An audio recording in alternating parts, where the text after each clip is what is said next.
aí, galera? Bem-vindos a mais um episódio do podcast Tudo Ava da Daxta, onde discutimos artigos científicos e tópicos relacionados à prática da análise do comportamento aplicada. Eu sou a Laila Sampa, analista do comportamento e cofundadora da Daxta, e hoje conosco, que eu não acredito que é só agora a primeira vez dela aqui, mas com a gente, a querida Nath Brito. Nath, bem-vinda! Obrigada, Laila. Muito obrigada pelo convite. É uma honra imensa estar aqui. Eu já te falei, estou repetindo, né? Eu sou uma ouvinte assídua do podcast. Acho que você faz um trabalho de extrema qualidade. Digo logo para todo mundo ouvir todos, porque eu acho assim, obrigada.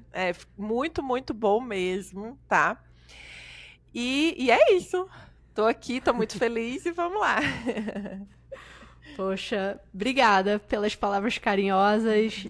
Tem sido muito legal fazer esse podcast e aprender com tanta gente incrível. E agora com você aqui, Nath, fazer essas trocas. Eu acho que isso que a gente precisa, né? Eu acho que a gente cresce muito mais junto e a gente aprende muito mais um com o outro. Ninguém sabe de tudo. Que até o tópico entra até um pouco no tópico do nosso podcast de hoje, né? Mas, pessoal, antes de mais nada, a Nath Brito, ela é psicóloga, BCBA, QBA, ela tem mestrado em psicologia pela Universidade Federal do Ceará, mestrado em análise de comportamento aplicada pela AB Espanha, ela é doutoranda na UFSCar, não sei como ela faz isso tudo, ela é diretora clínica da Luna Aba, trabalha há quase 20 anos com análise de comportamento aplicada ao autismo e também é a primeira secretária da ANPAC. Ela possui capítulos de livros e livros publicados na área de análise de comportamento e atualmente se dedica ao campo de intervenção em habilidades socioemocionais. Nath, mais uma vez, muito legal ter você aqui. E na preparação para esse episódio, a gente já fala há um tempo, já tem algum tempinho que a gente fala de você vir aqui, a gente ia até fazer um episódio com a Paulinha Braga Canyon também, e aí a gente acabou se enrolando um pouco, muita coisa acontecendo ao mesmo tempo. Sim. Mas a gente estava falando qual tópico, né? Vamos escolher um artigo para dar base nessa conversa. E uma coisa que eu estava pensando, antes da gente apresentar o artigo, entrar no tópico, é que de fora, né? Eu moro nos Estados Unidos, tenho feito um trabalho com o Brasil nos últimos mais ou menos 6 anos, mas ainda moro fora. Você tá aí dentrão e super envolvida. Sim. E uma coisa que eu venho notando, quero saber qual que é a sua opinião, é que uma impressão que eu tinha que existia, às vezes, até uma separação dentro da própria comunidade da análise de comportamento aplicada. E tem tido alguns movimentos mais atualmente. Você é uma pessoa super envolvida nesses movimentos de disseminação da análise de comportamento aplicada e respostas a críticas e etc e tal. E uma coisa que eu tenho percebido, pelo menos uma impressão que eu tenho tido, é que com toda essa movimentação eu tenho sentido que a comunidade da análise de comportamento aplicada tem ficado mais e mais próxima. Então, tem sido algumas... a análise de comportamento aplicada tem recebido algumas críticas ou algumas... Tem tido algumas experiências não necessariamente muito positivas, e tem sido interessante o efeito de que parece que a gente está unindo a comunidade. Queria saber o que você acha disso. Eu super concordo com a tua percepção. É a minha percepção também, né? Eu acho que tem tudo a ver, inclusive, com o artigo que a gente vai conversar aqui. O que eu vejo é que a gente tem agora uma grande OM, né? A gente tem, infelizmente, um ataque muitas vezes injusto vindo para cima da comunidade, e eu acho que grande parte da comunidade viu que a gente precisa de fato se unir para responder, e não só responder, né? Porque muitas vezes nem adianta a gente responder diretamente esses ataques, mas para que a gente mostre que de fato nós somos uma comunidade. né? Nós Uhum. somos uma das maiores comunidades de análise do comportamento do mundo. E a gente precisa mostrar essa força. E a gente já tem estudo aí sobre metacontingência, que mostra de fato que o produto agregado na contingência de cooperação é muito maior, né? Então, essa sua percepção é impecável. A gente tem visto colaboração entre associações, sabe? A gente tem visto colegas que nunca conversaram e que estão conversando. Então, isso é muito bom para a área. Eu acho que esse amadurecimento, acho que eu vou usar essa palavra algumas vezes aqui. Eu acho que Gostei dessa palavra. esse amadurecimento da área, ele é muito, muito bom para a análise do comportamento no Brasil.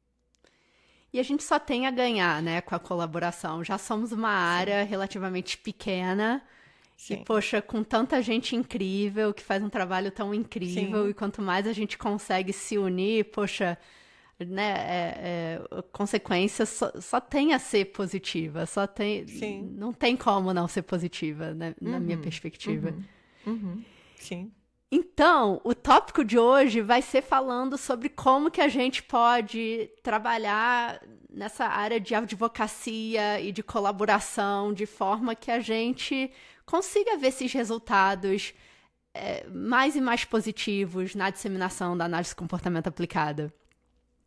E aí, É, né, pra gente falar, pra acabar não esquecendo, mas o artigo que a gente deu uma lida e a gente vai referenciar durante a nossa conversa, chama-se o seguinte.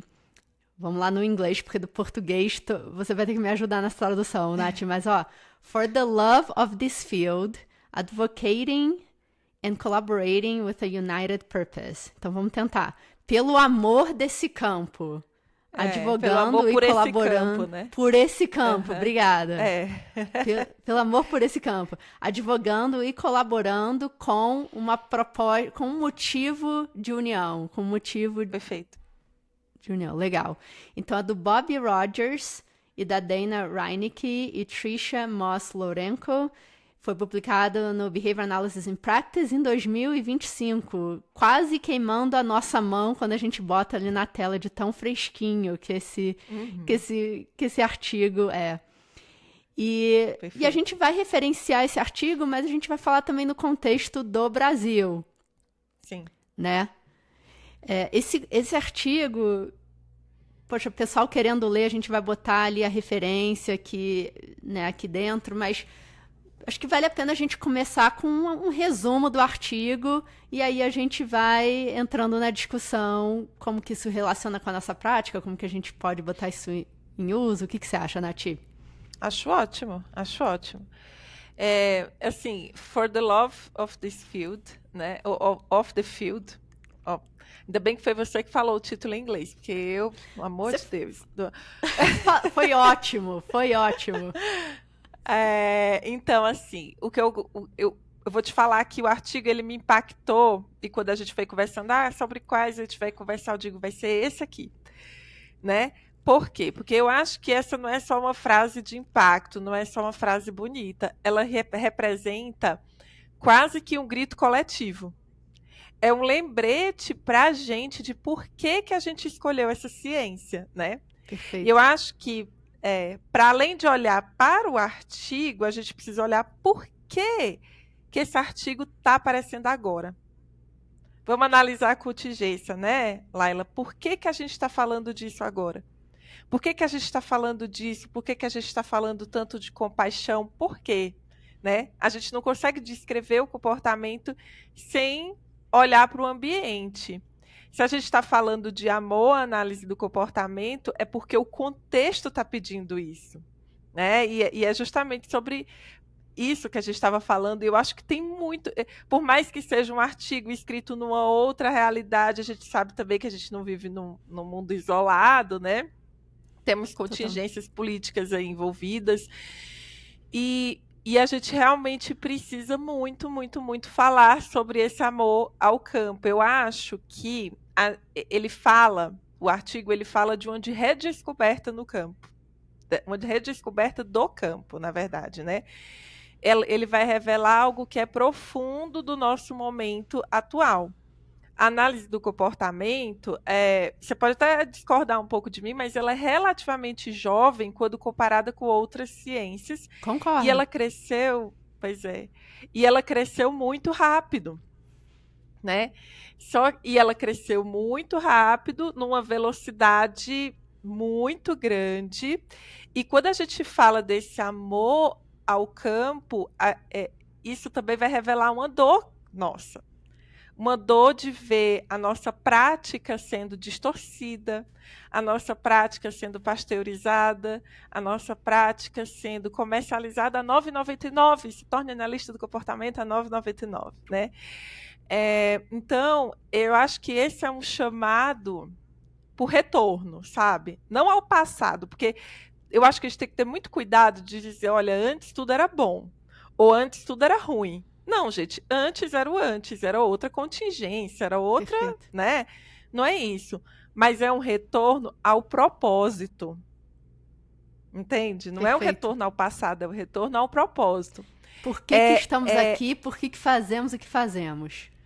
Exatamente. É um reencontro com a ciência, com a ética e com a função social da nossa atuação. E como eu falei lá no começo, né? Eu acho que ele marca um amadurecimento da nossa área. Por que eu digo amadurecimento? Porque a gente consegue ver as falhas do nosso campo, né? A gente está no momento que a gente está conseguindo ver, mapear essas falhas, né? Aprender com essas falhas e permanecer e construir e continuar essa construção sempre com ética e humanidade, sabe? Eu acho que o futuro da nossa prática, ele depende muito do nosso compromisso com essa prática hoje. E é basicamente sobre isso, sabe? Por isso que me chamou muita atenção. Ele é um convite coletivo para voltarmos ou olharmos para a essência da análise do comportamento. Entendeu?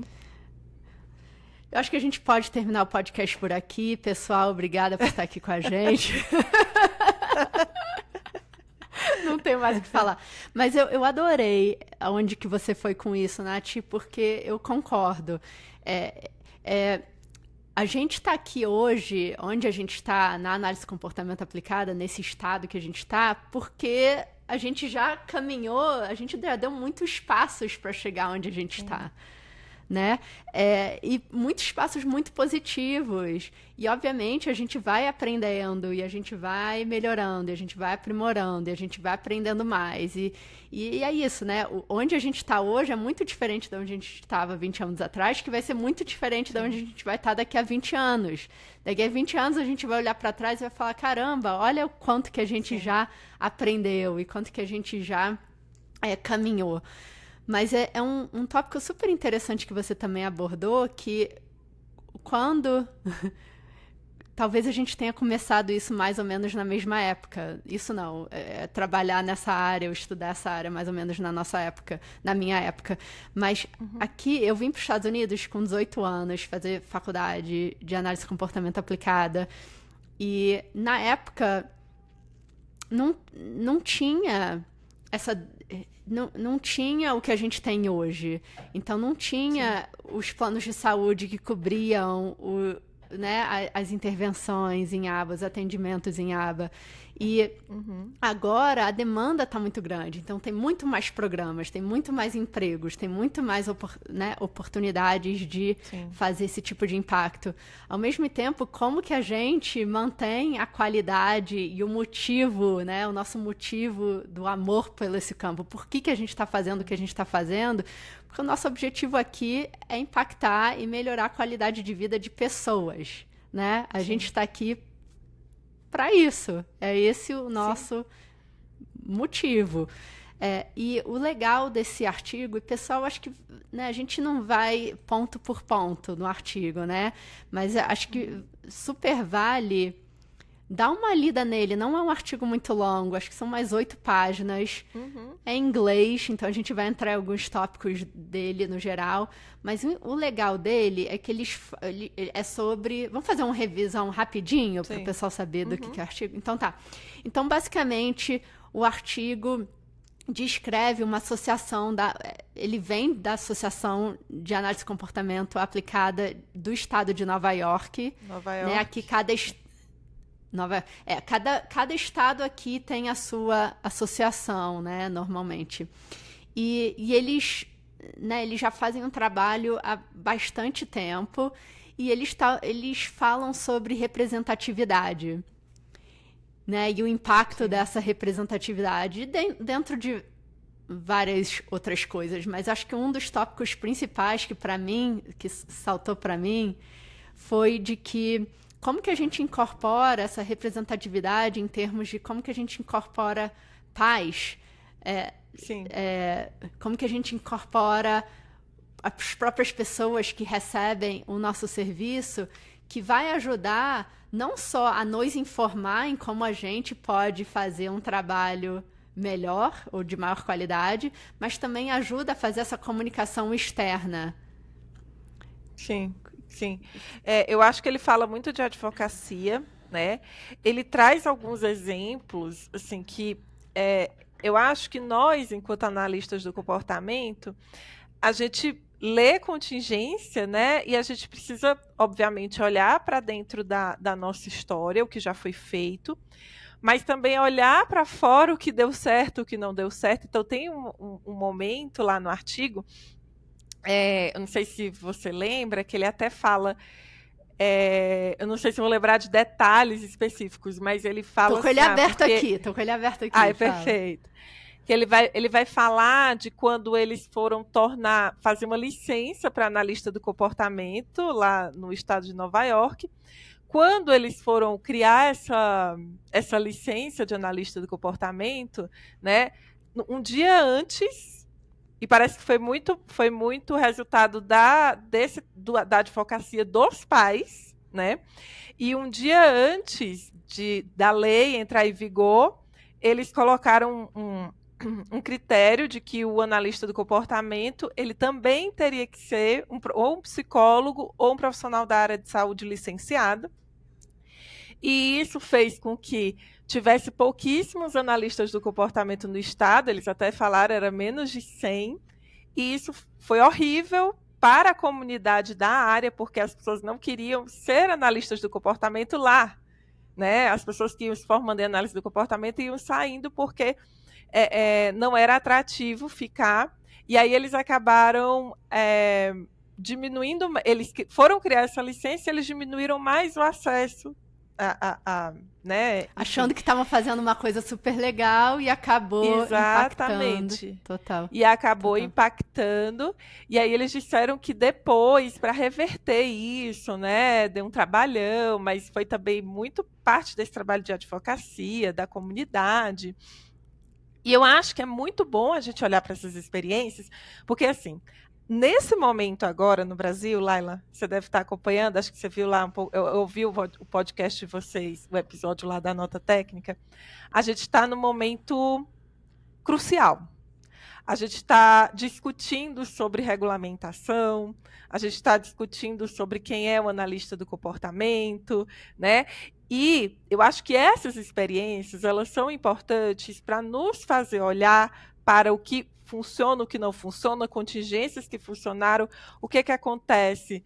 Eu acho que não é o caso, né, da gente soltar muita corda e dizer, qualquer pessoa que tem uma pós XYZ pode se tornar analista do comportamento, mas também não é o caso da gente puxar muita corda e dizer, não, só a pessoa que tem a pós-graduação nessa universidade aqui é analista do comportamento, entendeu?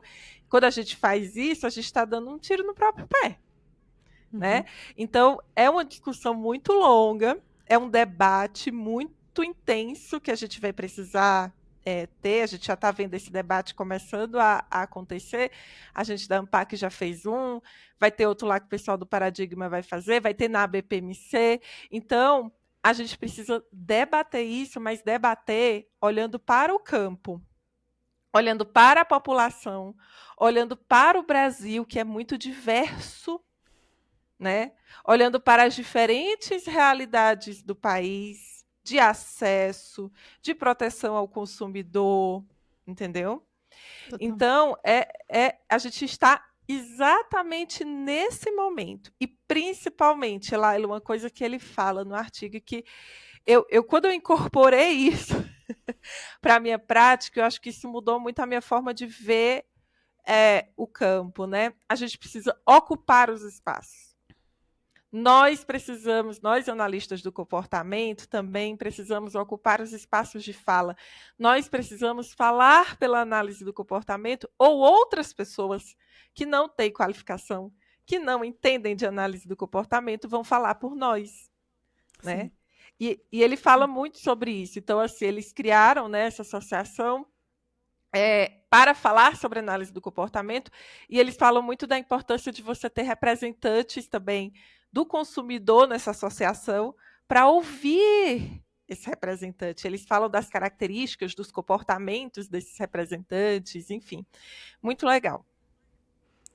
Muito, muito legal. E como que a gente faz esse impacto? Como que a gente toma, como que a gente se une, né, como comunidade no Brasil para tomar essas decisões e tomar o rumo e falar com outras pessoas e fazer essa disseminação. Uma coisa interessante do artigo que eu achei foi que, assim, os pais estão muito envolvidos, né? Os pais nessa organização de Nova York e o impacto do tipo, caramba, eu vi que isso mudou a nossa vida e isso teve um impacto enorme para o meu filho e para mim e para minha família. Outras famílias precisam ter acesso. Esse é né, é um dos pontos que chamou muito a minha atenção nesse artigo. Como que você acha que a gente usa essas informações desse artigo para informar o que a gente faz? Então, assim, você comentou que agora já há um tempo, né? Já começou a ter essas conversas. A Ampac surgiu. A Ampac, né, agora, não existe há tanto tempo e começou essas conversas. Você falou a BPMC, está juntando grupos diferentes. Como você vê essas informações desse artigo impactando? Faz sentido para a gente dar próximos passos? Eu acho que, Laila, nessas discussões que nós vamos ter, né, é muito importante que nós estejamos instrumentalizados. Né? Instrumentalizados, por exemplo, da história da análise do comportamento no Brasil. A gente não pode deixar de lado, né? É muito importante. Desses artigos que trazem a história da regulamentação da análise do comportamento em outros espaços, entende? Eu realmente acho que dentro desses espaços a gente precisa ter essas leituras e elas precisam servir como base. Sabe por quê? Porque se a gente partir somente do nosso desejo, digamos assim, né? Não, vou partir somente da minha experiência clínica, o que eu estou vendo aqui dentro da minha clínica. Isso pode acabar nos fazer fechar os olhos para outras contingências, né? E você falou muito de uma coisa ali no começo, que é a união, né? A união, gente, não significa pensar igual, né? Eu tenho trabalhado hoje muito com flexibilidade, tenho estudado muito sobre flexibilidade, né? E a gente aprende que a escuta, ela precisa incluir trajetórias diferentes. Então, assim, escutar também familiares, escutar autistas, né? Escutar o consumidor, não necessariamente a gente está falando aqui do autismo, mas a análise do comportamento é bem mais ampla, né? Escutar pessoas com formações diferentes, pessoas que vêm de contextos diferentes. Porque essa união, ela vai nascer da construção de pontes e não de muros. Não é eu dizer, olha, eu sou dona da análise do comportamento. Eu não sou, ninguém aqui é dono da análise do comportamento, entendeu? Então a gente precisa construir pontes e pensar, tá, eu preciso de critérios mínimos. Como é que eu vou garantir esse critério mínimo numa cidade, no interior lá sei lá, do Piauí, que é de onde eu venho, do interior do Piauí, que eu não tenho um curso, tá, e que as pessoas não conseguem ir lá para São Paulo estudar super caro. Então, como é que eu vou garantir esses critérios mínimos? Como é que eu vou garantir essas pontes, né? Enfim, é gerar operantes mais sensíveis à colaboração. Acho que é isso. Perfeito. Nath, eu acabei até perdendo o tempo aqui, porque a conversa tá muito boa, mas totalmente sentido, né? Para fazer uma revisãozinha super rápida, a gente está falando sobre esse artigo publicado em 2025, sobre advocacia e colaboração, né? Pelo amor que a gente tem pelo nosso campo. Então, a ideia da gente, de toda a trajetória, né, que a gente já fez para chegar onde a gente está, e como que agora a gente está num momento super importante no Brasil, e com essa união, né, é o que vai fazer a gente aumentar a nossa probabilidade de sucesso, né? Um resumo do resumo do resumo. Valeu esse resumo? Valeu, isso? foi ótimo, perfeito. Então, pessoal, fica aqui com a gente que a gente já volta no próximo segmento.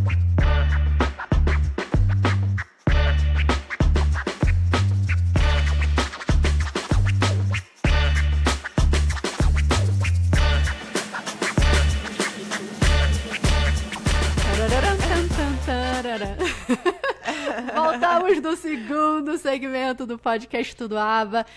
Olha, a gente estava aqui batendo um papo e aí eu perguntei pra Nath se ela queria pegar uma água, alguma coisa, se estava tranquila pra gente voltar. Ela falou, não, tô tranquila, tô até aqui com... Qual que é o nome? Morango do Amor? Morango do Amor. O que é esse morango do amor? Porque eu já vi algumas vezes isso e não tenho a menor noção do que seja. Menina, o morango do amor é uma moda. Eu não sei Uma como moda. surgiu, né?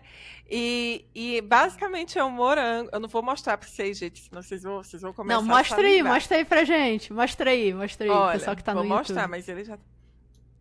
Ó, o morango do amor, o bichinho já tá cortado, que eu tava comendo antes. Mas é um morango mesmo? Ele tem um morango morango dentro. no meio, um leite condensado aqui e uma casquinha Nossa. de açúcar. É muito açúcar, por isso que é bom. Nossa. Aí virou moda, entendeu? E aí, eu acho que é uma moda legal, porque você acaba reforçando o comportamento de microempreendedoras, né? Assim, que fazem esse doce. Eu acho legal. Mas surgiu, não sabemos de onde que surgiu, mas surgiu. Não, surgiu, com certeza. Tem aí um ponto de partida, lugar. eu só não conheço. Entendi. Porque eu já vi algum pessoal, estamos aqui comendo, enfim. O morango do amor. O morango do amor. Eu falei, sobre o que é isso? Não entendo, mas ok. O pessoal que vai ouvir vai ficar, gente, elas estão falando de morango do amor. É isso mesmo, gente, estamos falando de morango do amor aqui. Morango do amor. Vou ter que provar algum dia. Já ganhei 10 quilos só de olhar. Maravilha. Nath, que bom estar aqui de volta. Até perdemos o tempo no primeiro segmento, porque a conversa...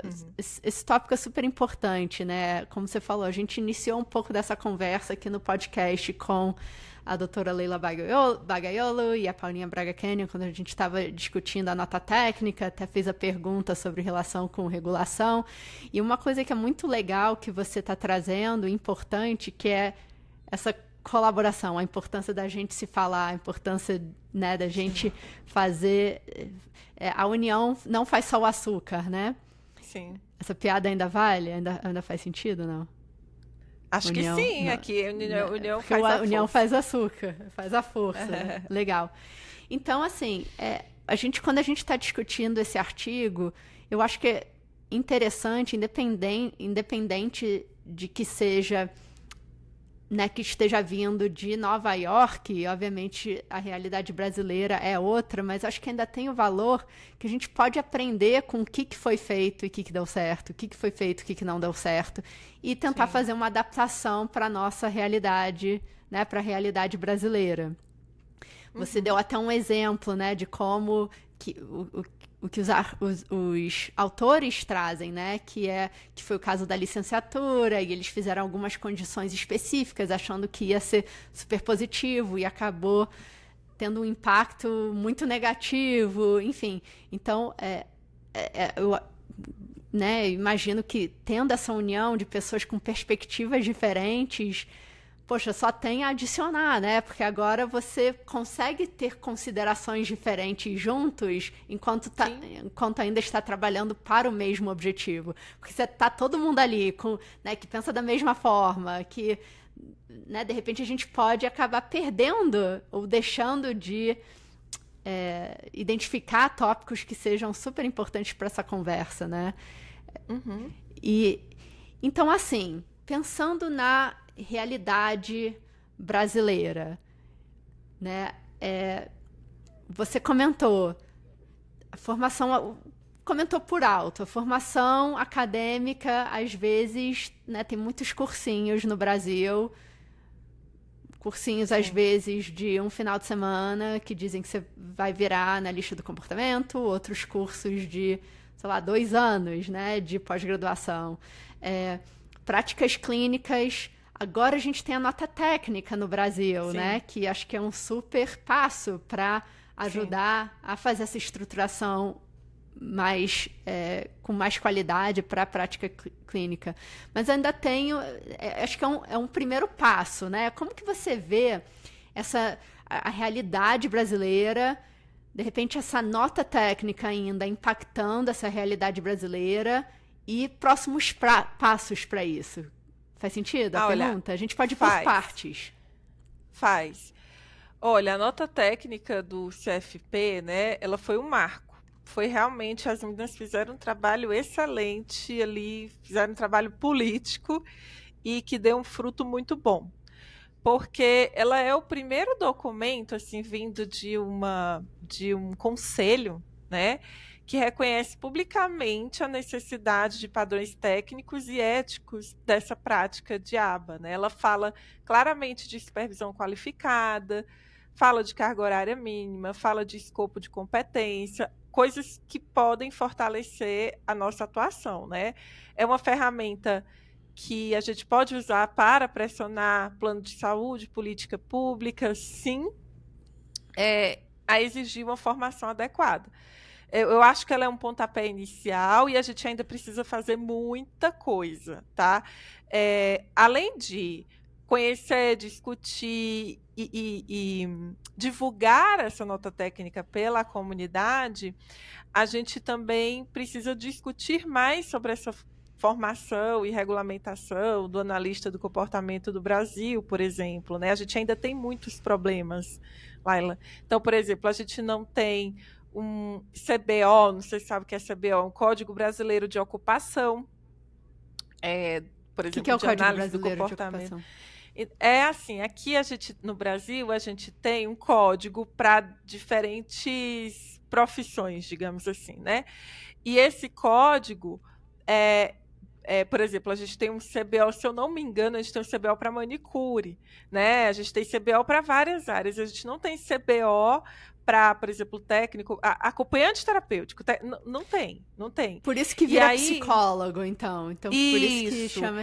Isso, por isso que vira psicólogo, e muitas vezes você tem ali o psicoterapeuta ABA, que é uma pessoa que acabou de se formar, que não tem a formação técnica necessária, né? Ela tem uma graduação, e que atua sem supervisão. Você não tem supervisão. Tanto é que a gente tem um problema grande com planos de saúde aqui, né, com seguradoras de saúde, que é a ausência do código TUS, que trazendo um pouco para a prática, é um código que basicamente você tem o código TUS, né, que é um código ali, se eu não me engano, está ligado à ANS, pode ser que eu esteja falando uma besteira, mas é um código que ele é da prática, entendeu? Que ele vai vincular a prática. E o que acontece? Ele tem o código para psicoterapia baseada em aba, mas ele não tem o código para supervisão. E aí o que acontece? Os planos de saúde, nenhum aceita a supervisão. É como se não existisse a supervisão para os olhos da saúde suplementar, diga mais para o SUS, né? Que é uma coisa que a gente vai precisar discutir também. Então, a ausência de previsão de supervisão é um dos argumentos dos planos de saúde para negar o serviço, né? Enfim, a gente ainda tem muito a caminhar. A gente também tem as outras áreas, né? Que não a psicologia, que nós temos excelentes analistas do comportamento em outras áreas, né? Então, a gente o fato da gente ter, né, essa falta de reconhecimento do analista do comportamento em políticas públicas de forma geral ainda é um calo ali no nosso pé que a gente precisa pensar, né? Assim, a gente tem que entender que a nossa prática ela envolve riscos reais e delicados. Porque, por exemplo, a Constituição Federal ela vai dizer que todo mundo tem livre exercício de profissão, mas que quando há risco para a população, você precisa de uma regulação, né? E aí a ausência dessa regulamentação formal, apesar dessas iniciativas, nota técnica, são alguns passos importantes, mas a gente ainda precisa de outras coisas, né? A gente ainda precisa discutir outras coisas. Se isso vai virar uma profissão independente, se isso vai virar uma especialidade, eu não sei, não tenho essa resposta. Eu estou no meio desse debate, né? Mas que a gente precisa fazer outras coisas, a gente precisa. A gente teve agora o surgimento de uma nova associação, a ABCT, que eu também estou nela, né?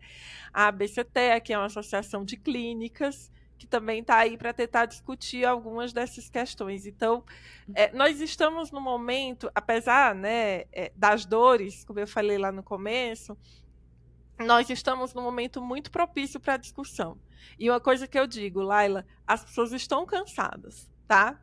Elas estão muito cansadas. Eu acho que eu desconheço um profissional, um colega que eu converse com ele e diga, e aí, como é que você tá? Tô cansado. Eu desconheço um que não diga que tá cansado. Mas eu sei que tá todo mundo cansado, principalmente porque a gente tem uma pressão muito grande de planos de saúde, a gente precisa. Todo mês é um monte de papel que a gente precisa preencher, aí vai mudando o papel. Por quê? Porque eles não conhecem o que a gente faz. Se a gente não tem isso desenhado direitinho, também não tem como eles conhecerem. Então, a gente causa uma insegurança jurídica, né?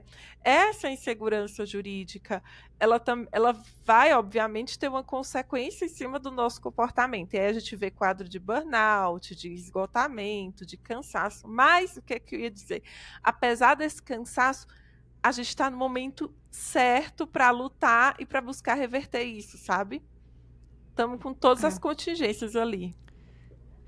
Eu acho que um passo legal e importante dessa nota técnica, comparado com o que eu experienciei aqui nos Estados Unidos, é que, por exemplo, a gente tem as diretrizes práticas da CASP, né, do Council for Autism Service Providers, do Conselho de Provedores de Autismo, que foi inicialmente escrita pelo BACB, né, pelo o Boards de Certificações, com a intenção de informar profissionais, pais, mas também especialmente financiadores de como que funciona, como que é, né, o atendimento em aba, como que é a intervenção em aba.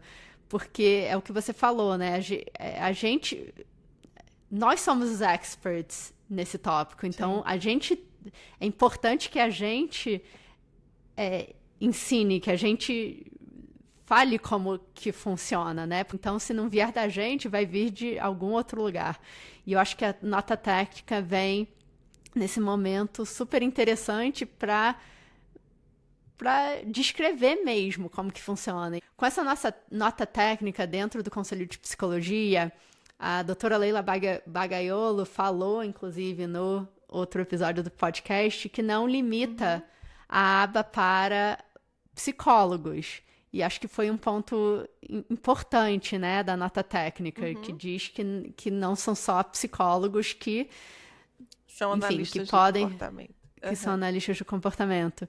Você vê a importância de outras profissões também entrarem nessa conversa? O que você acha? Super vejo. Acho extremamente relevante. A gente precisa ter essa conversa com outros conselhos também, né? Tanto é que eu soube até que vai ter uma mesa na BPMC com outros conselhos, acho louvável.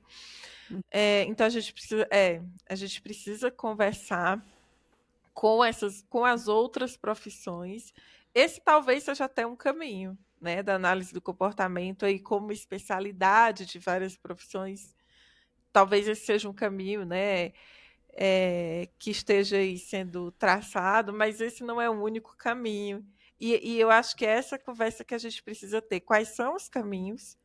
Quais são as consequências desse caminho, entendeu? Independente de, porque eu quero que se torne eu, Nathalie, quero que se torne uma profissão. Tá, mas eu, Nathalie, eu posso mudar de ideia se eu observar que as contingências são favoráveis a um determinado caminho, que a formação é suficiente para aquele caminho específico, porque eu acho, Laila, que esse é um ponto que a gente vai ter que tomar muito cuidado quando a gente for ter essa discussão, sabe?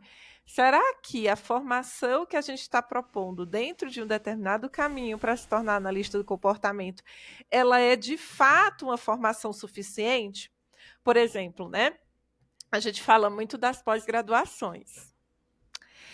E a gente sabe que existem pós-graduações excelentes que formam analistas que tem que seguem lá todos os critérios, né, que deveriam fazer parte da formação do analista do comportamento, mas a gente já viu algumas grades de pós-graduação que tem lá psicanálise no meio, entendeu? Então, eu acho que é isso. A gente tem muita coisa para discutir, mas é discutir e discutir, ouvir. E discutir é ouvir também, né? Ouvir, pesquisar, né? Saber para onde a gente vai, porque as consequências, né, dessa ausência que a gente tem no campo são muitos profissionais que começam a supervisionar casos complexos sem nunca terem sido supervisionados, clínicas contratando profissionais sem nenhuma formação ou com formação precária, famílias que acreditam estar recebendo a análise do comportamento aplicada porque tem 1 hora por semana ou porque vem um gráfico que não faz o mínimo de sentido para a realidade deles, entendeu?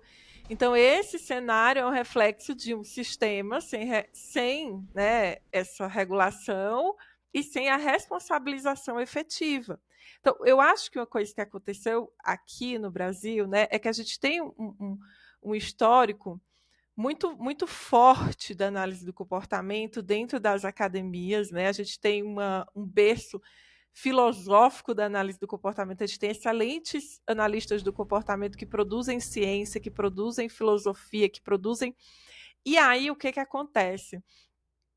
A gente acabou trazendo de fora, principalmente dos Estados Unidos, né, algumas diretrizes de intervenção, mas não necessariamente a gente foi crescendo, entende? Na nossa formação, como é que eu posso dizer? Para alcançar essas diretrizes. E aí a gente acabou tendo uma prática que eu digo que é sincrética aqui, sabe? Uma prática muito híbrida aqui no país. E a gente também precisa discutir essas coisas. E veja, aqui o que eu estou fazendo é só descrever contingências. Eu não sei de tudo, então tem muita contingência que eu não conheço. Eu estou falando aqui de um local, né, de uma posição de uma pessoa que já passou por muita coisa, que vê muita coisa, e que, assim, quer queira ou não, eu também estou em contato muito com o público, né? São poucos analistas do comportamento que acabam tendo esse contato maior com o público e eu escuto muitas pessoas.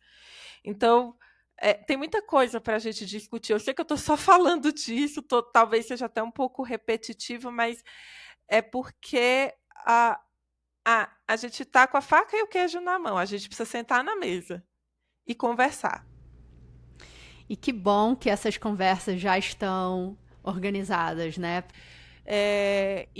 Assim, nós estamos exatamente nesse momento. Então, eu acho que as pessoas precisam participar dessas discussões. É não fugir delas. É participar, ouvir, conversar, enfim, está aberta para ideias novas também, né? E pensar. Exatamente. E acho que de repente é isso, né? Do tipo, alguém falou alguma coisa que eu não concordo. Em vez de eu reagir, deixa eu tentar pensar, mas por que que essa pessoa acha isso? Será que faz sentido? Será que não faz sentido? Acho que é isso, né? Tomada de De estar perspectiva. abertos, tomada de Aham. perspectiva. E estar aberto Exatamente. a ideias novas. E de repente a gente vai tentar entender o outro lado e aí vai continuar discordando também. Mas acho que uma área importante é como que a gente tem essa conversa de forma respeitosa, né? De forma madura e colaborativa, né? É por isso que eu falo que a gente está nesse momento de amadurecimento, né? Perfeito, Enfim, a gente precisa dessa advocacia, a gente precisa dessa colaboração também. perfeito.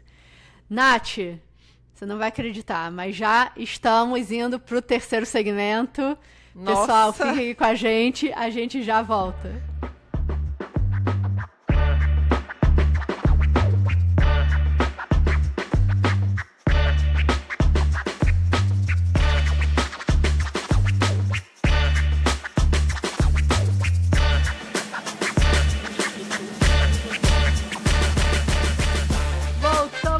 Voltamos nesse nosso terceiro segmento, ainda sem dar mais uma mordida no morango do amor. Ele continua ali do lado da Tá Nath. ali esperando. Agora eu já sei o que tá ali esperando. Mas vamos voltar, Nath, no início do nosso podcast, que a gente tá falando que é pelo amor do nosso campo, né? E a gente está falando de advocacia e colaboração pelo amor. Por que a gente está aqui? Qual que é o nosso objetivo? E a gente falou um pouquinho, ou falei um pouquinho sobre, poxa, a gente está aqui para melhorar a qualidade de vida, né, dos clientes, das pessoas que a gente trabalha. Eu acho que, não sei, você concorda? Acho que no final do dia, acho que a gente está aqui para isso. Acho que a gente não pode perder de vista os nossos valores, né? É isso que nos une. Quando a gente fala assim de advogar com o propósito unificado, a gente precisa lembrar desses valores. Pode parecer abstrato, mas vamos tentar operacionalizar um pouco, né? É reconhecer que, apesar das diferenças, todos nós estamos buscando o quê? O que a gente está buscando? Oferecer serviço com evidência, respeito e Qualidade. efetividade, né? Exatamente. Essa verdadeira advocacia não é autopromoção, não é ataque ao coleguinha, é agir em nome da coletividade, do bem da cultura, né? E aí isso exige o quê? Exige reconhecer os limites, também dizer, olha, atuar dentro do meu escopo de competência também, sabe? Buscar a formação continuada, Perfeito. Perfeito. debater tema difícil dentro do campo, que é uma coisa que a gente está fazendo aqui também, né? Decidir sobre a análise do comportamento, participar dos espaços de decisão, né? Como a gente falou anteriormente, se a gente não fizer isso, quem vai fazer isso é quem não domina o campo, né? Ver o colega como aliado, construir espaços de diálogo, reconhecer limites, né? Saber amar a análise do comportamento é cuidar dela como um projeto coletivo, né? Com coragem. Uau, olha essa frase, galera! Adorei. E muita responsabilidade, né? Muita responsabilidade. Enfim. Muita responsabilidade. Eu acho que o artigo ele alerta assim que sem a colaboração, né, essa nossa prática ela vai se isolar e a gente, enfim, vai acabar extinguindo ou levando a prática para um lugar que a gente não quer, né? Isso envolve também, por exemplo, a gente usar uma linguagem centrada na pessoa com deficiência, se a gente trabalha com esse público, ouvir as preferências desse público, ouvir as preocupações desse público também, né? É escutar, é trocar, é ter abertura. No Brasil, é como a gente estava falando lá no começo, a gente está vendo mais disso agora, né? Isso me deixa muito feliz. Muito feliz. Sim. Isso me leva ao que você falou, acho que se não me engano foi no segundo segmento, Nath, sobre a importância da gente, que não é ruim a gente ter opiniões diferentes um dos outros. Uhum. né? E como Exatamente. que a gente pode aprender com os outros. E você falou agora, abertura. Está aberta a opinião dos outros. E tudo bem a gente não concordar, mas talvez a gente vai aprender alguma coisa nova. E talvez a gente vai dar um passinho, né, além. Muitas vezes eu acho que a gente, né, tem as nossas ideias, o que a gente acha que é certo, e a gente não tem nem essa abertura para ouvir o que o outro tem a dizer, para tentar entender Sim. quais são as perspectivas. E voltando para a ideia que normalmente, né, todas as opiniões, fala normalmente, tem vantagens e desvantagens. Sim. Você concorda? Muitas vezes tem Super vantagens e concordo. desvantagens. E de repente então tá, qual que é a vantagem dessa opinião versus a outra? Qual que, né? De repente até uma lista. Então tá, essa é uma ideia. Qual que é a vantagem dessa? Qual que é a desvantagem? A outra ideia, qual que é a vantagem? Qual que é a desvantagem? E a gente vê de uma forma um pouco mais objetiva, né? O Esses Brasil é tópicos. continental, né? O Brasil é continental e a gente tem muitos atores aí. A gente tem muitas pessoas para conversar, muitas regiões, Muitos, enfim. É. muitos.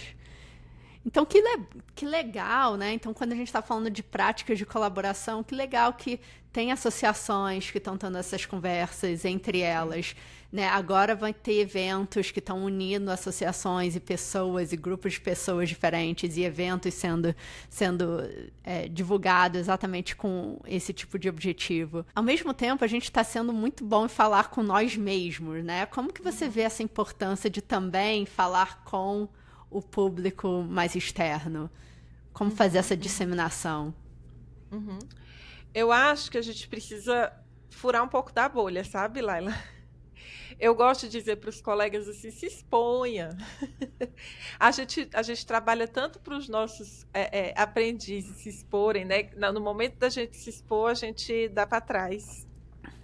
A gente precisa se expor, a gente precisa falar de análise do comportamento com outros, é, com outras áreas. Uma coisa que o artigo fala muito também é de sair dessa coisa, é o autismo, mostrar que a análise do comportamento é muito maior do que isso, né? Muito maior do que só o desenvolvimento atípico, mostrar que é um campo, que é uma ciência, né?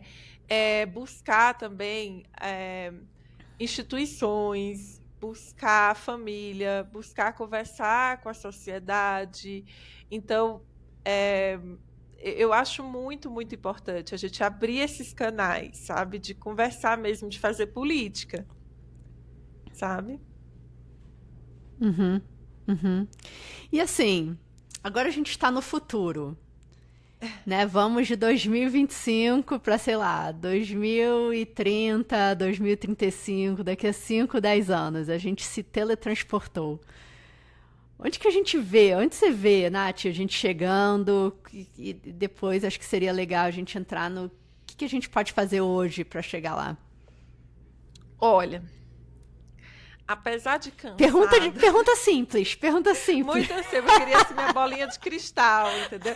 Mas não, olha, analistas do comportamento gostam de ver e prever, né? A gente tem nossas bolinhas de cristal quando a gente vê padrões de comportamento, né? Então, assim, apesar de cansada, eu vou repetir, nós estamos cansados, mas eu ainda sou otimista, por quê? Porque a gente tem visto esses movimentos, né, que a gente tem falado desde o começo. Então, eu estou vendo um campo mais maduro. Eu realmente acredito que se a gente mantiver esse esforço coletivo que a gente está fazendo agora, se a gente é, se a gente buscar certificações também, a gente não falou de certificação aqui, mas eu acho extremamente importante, tá? Porque na certificação, muita gente confunde certificação com certificado, né? Na certificação você tem uma terceira instituição que está atestando que você cumpriu determinados critérios. Então, não é Tipo o a mesma KBR, por exemplo, né? isso, o CABA BR, o CABA, enfim. Porque o que acontece? As pessoas que confundem, porque no certificado, por exemplo, eu dou um curso aqui de habilidades sociais, no final eu dou um certificado desse meu curso. É diferente de eu ter uma terceira instituição que diz assim, olha, fulano cumpriu os requisitos do curso de habilidades sociais, entendeu? É nesse sentido. Então, eu acho que se a gente buscar ter certificações robustas, critérios mínimos reconhecidos por órgãos públicos. Eu acho que isso é uma coisa que a gente tem que buscar cada vez mais. Então, a gente teve isso agora, esse reconhecimento do Conselho Federal de Psicologia, que foi um passo imenso, mas a gente precisa desse reconhecimento de outros órgãos, tá? Um fortalecimento da prática supervisionada. A gente precisa mais falar de supervisão, muito. A gente precisa falar muito de supervisão, né? E de uma forma correta, de uma forma ética. E quem sabe até como campo independente, a gente não sabe o que vai acontecer, né?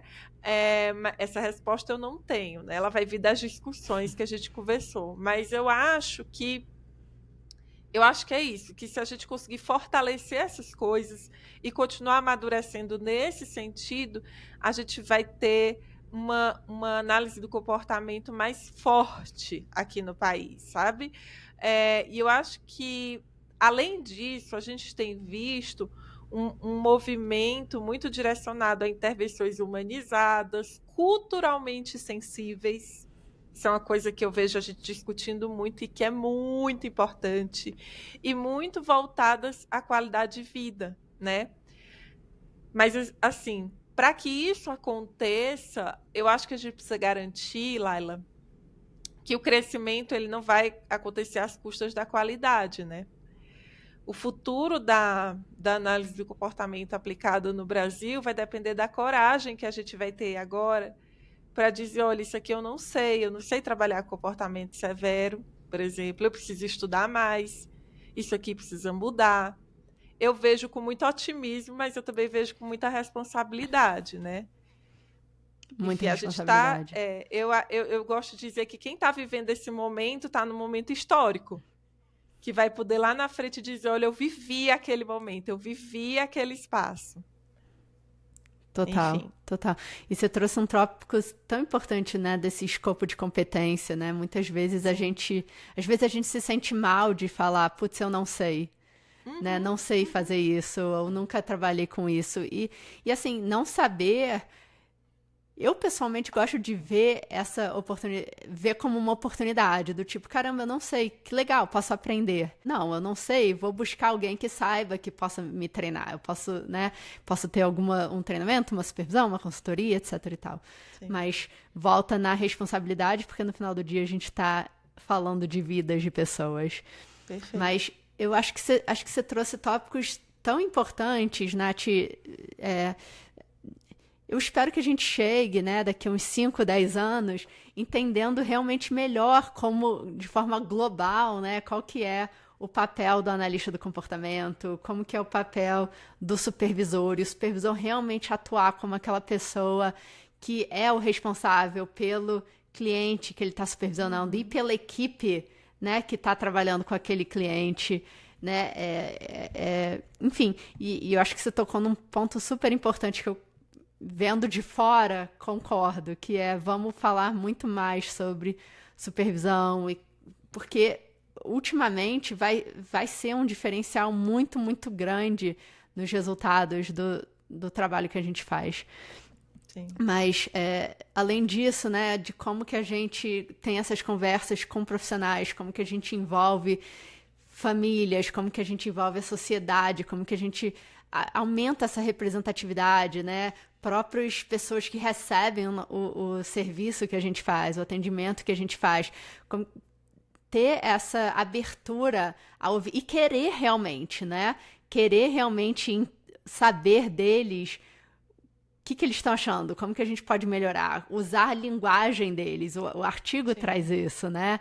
A importância da gente usar a linguagem deles. Por exemplo, quando a gente está explicando o que é aba, de repente a gente devia explicar de uma forma que outras pessoas possam entender, sim, né?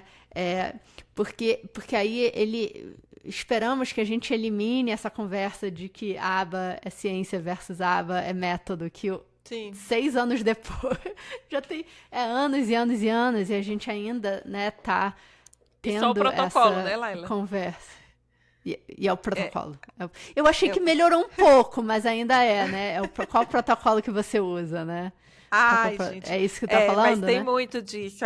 Tem muito disso. Tem muito, muito disso. Às vezes eu recebo uma pessoa me perguntando, eu tô com uma. Eu atendo. É como eu te falei, né? Às vezes meu Instagram ele é saque, né? As pessoas vêm para reclamar, para denunciar alguma coisa, porque estão desesperadas ali, não sabem para quem falar. E assim, algumas coisas me deixam muito preocupadas. Por exemplo, eu recebi uma jovem semana passada dizendo: porque eu estou atendendo um menino que ele está me mordendo, me batendo. Qual é o protocolo que eu preciso aprender para que ele não me morda e não me bata? Primeira coisa que eu perguntei, eu digo assim: olha, você tem supervisão? Né? Isso aí você tem que estar discutindo com a sua supervisora. Então, E assim, vai além de um protocolo, né? Quando isso está acontecendo. Seria como nossa, que a gente nossa. identifica a função, como que a gente escolhe as metodologias para usar. Como que a gente Uhum, identifica a intervenção baseada na função. A gente tem ainda passos para dar, né? A gente com certeza tem sim, passos para dar e acho que os passos estão muito. indo agora com nota técnica, agora com essas Uhum, conversas que vão além, inclusive, sobre o futuro da profissão. Vai ser interessante ver qual que é o resultado dessas conversas que continuam a serem tidas, que inclusive já estão marcadas para serem tidas. Então, eu sim, espero que seja super produtivo. Essa é a minha sim, sim, esperança. sim, Que sim. legal, Nath. Poxa, obrigada por estar aqui com a gente hoje. Alguma outra coisa que a gente não entrou que vale a pena entrar? Olha, eu acho que foi bem legal, foi bem robusta assim a conversa.